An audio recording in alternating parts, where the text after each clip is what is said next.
But since the first game where they feasted on a bad bullpen, the Phillies' offense is now 25th in the league since.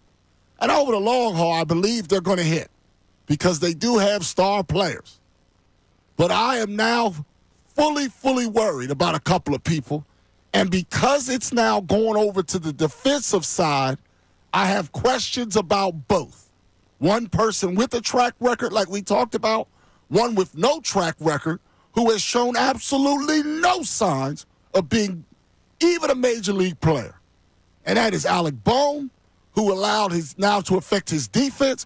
First of all, on one day this week, there was a ball that Turner caught where Bohm was looking into the crowd, and the ball got caught by the line. He just, I don't know where he was going. Now, good thing that was still an out.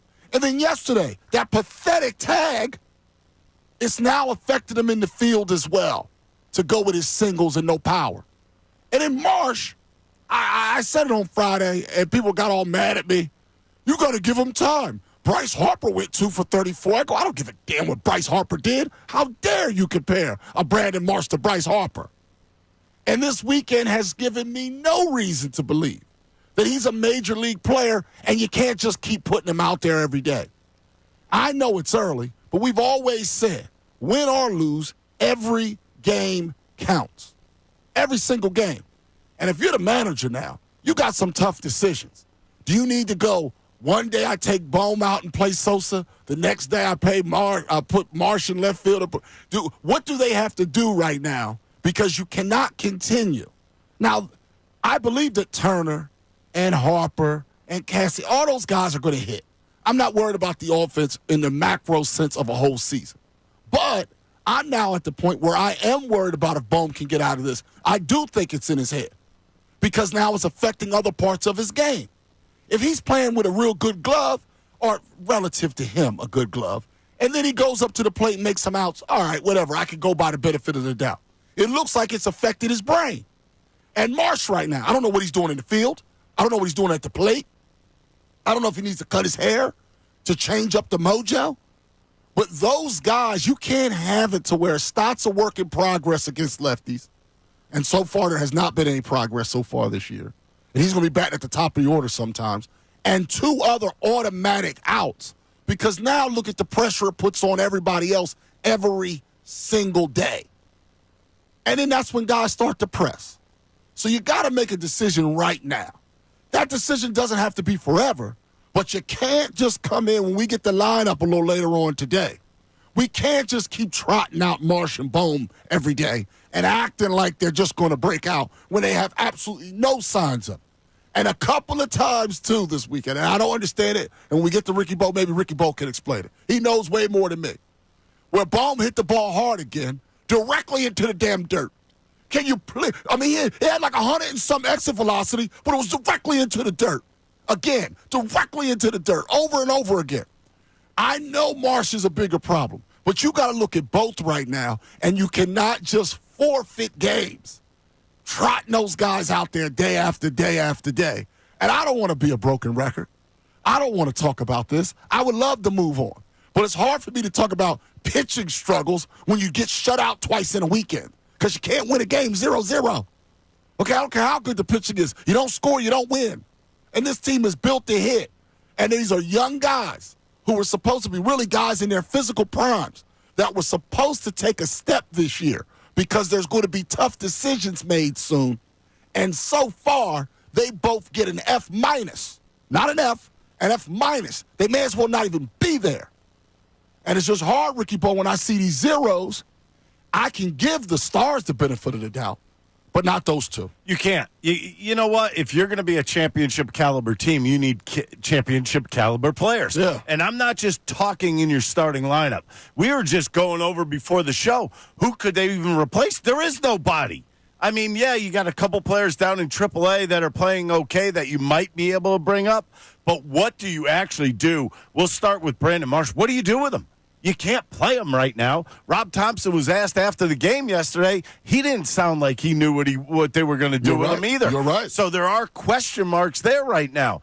I mean, Bohm, yes, Marsh probably should have had one of those pop-ups down the left field line. Yeah. At least one of them. One of them he didn't really even run after. Right. Kind of gave it a courtesy jog over towards the foul line. And then the other one, he slides in a sense where I think if he keeps running, he just catches the ball. It didn't look like that tough a play. It's affected him in the field. Yeah, and his swing, you want to talk about lost. This guy is lost. I don't know if he's guessing right now, but that would be my thought process if I was a pitcher. He's definitely guessing. And the reason why I say that is he got a 92-mile-an-hour fastball down the middle yesterday, and he swung when it was in the catcher's mitt.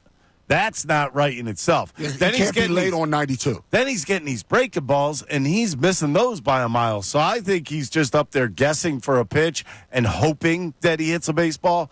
And the way he sounded after the game, I would say flat out dejected, flat out lost. So what do you do with a player that's flat out lost? I don't know if you can keep sending him out there.